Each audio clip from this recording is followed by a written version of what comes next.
All right, I'm going to talk real quickly about language.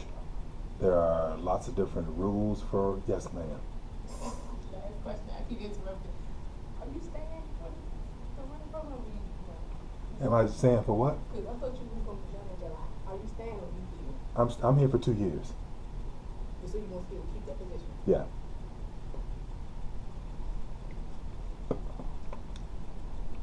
Okay, so we'll start with like the basic rules of language. This is the stuff that's in the textbook. There are phonologic rules which really govern pronunciation and stuff like that. There are also semantic rules which govern meaning. Syntactic rules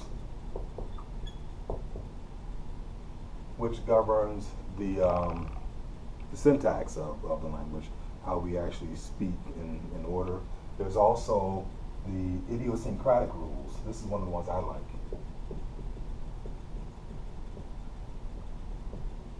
And the idiosyncratic rules really govern the way that language changes and the way that meaning changes. And of course there are morphologic rules, but what I really want to talk about is foundation language. And there are two different ways to talk about this, and one of those is we could talk about the foundations of language, where humans first got language about 50,000 years ago, and that was when the voice box or the larynx had evolved to the point where we could make different sounds with the larynx, and that created some words, the possibility of words. When we look back at all the different languages, there are some common words in all languages, and one of them is the phrase or the utterance in American English, just UH. Almost every language on the planet has an and it means pretty much the same thing. Everything else has changed over time, and that's as a result of the syncretic rules of language.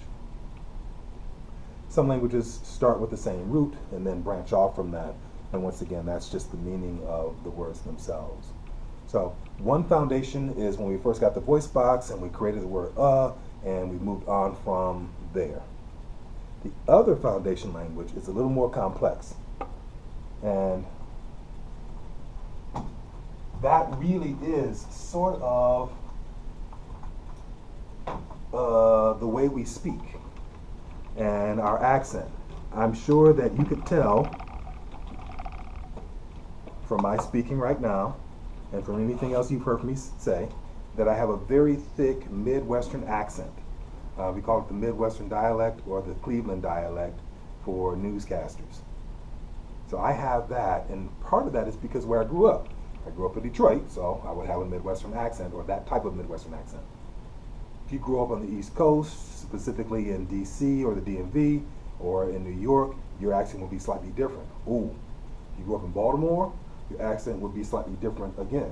So the way that those accents or those dialects take place is partly through immigration and then partly through migration. When new groups of people move into an area, they bring with them their language or their dialect.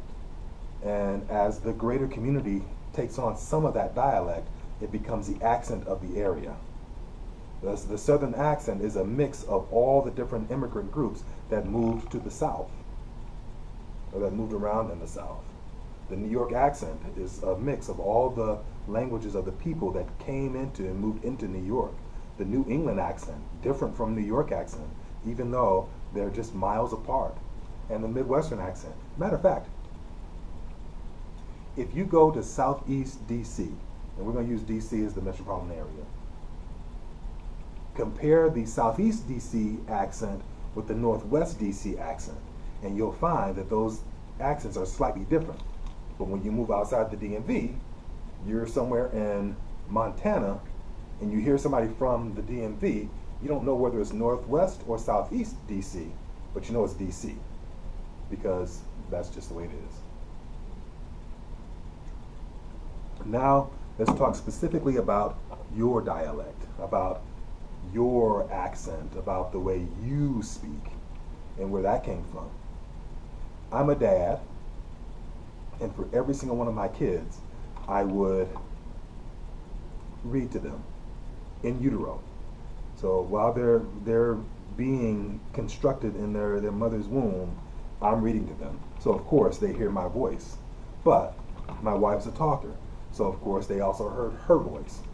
So before they even came out of the womb, they had some assimilation to language. And that starts them on the language path. Once they exit the womb, of course we talk to them. And as we're talking to them, they're learning how to say certain phrases, how to say certain words. They're learning the family accent. And that's good. That creates for them their foundation dialect or their foundation language. Once they learn that, they get a little older, and then we help correct their language and force them to say words a different way and make them say our way so they speak clearly so we understand them. And everything is gravy. Then they are ripped from the womb of home and sent off to this place where there are few rules. And these few rules and few little guidance, these places called schools, they're forced to interact with people who do not speak the same dialect because they're not from the same house. So they learn a whole new dialect from all these other people. And all these people speak different dialects. So school is sort of like the Tower of Babel, except we have a little bit of understanding with some of the languages. That Tower of Babel thing was a joke. Hopefully somebody laughed. If you didn't, feel free to laugh right now. I'll give you a second. Thank you. So in schools, what they have to do, what the kids have to do, is they have to learn other people's language and how to integrate that into their own language. And other people's language to integrate that into the new language. And they come up with this brand new language that is peer-based. And this is sort of like the permanent foundation language.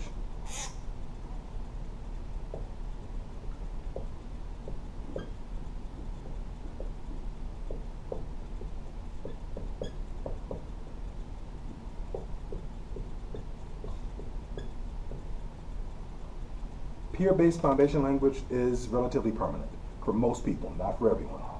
If you are the kind of person who went to the same elementary school and middle school and high school as a group of people, the language you learned in your elementary school, you took it with you to the middle school. You took that middle school language with you to the high school.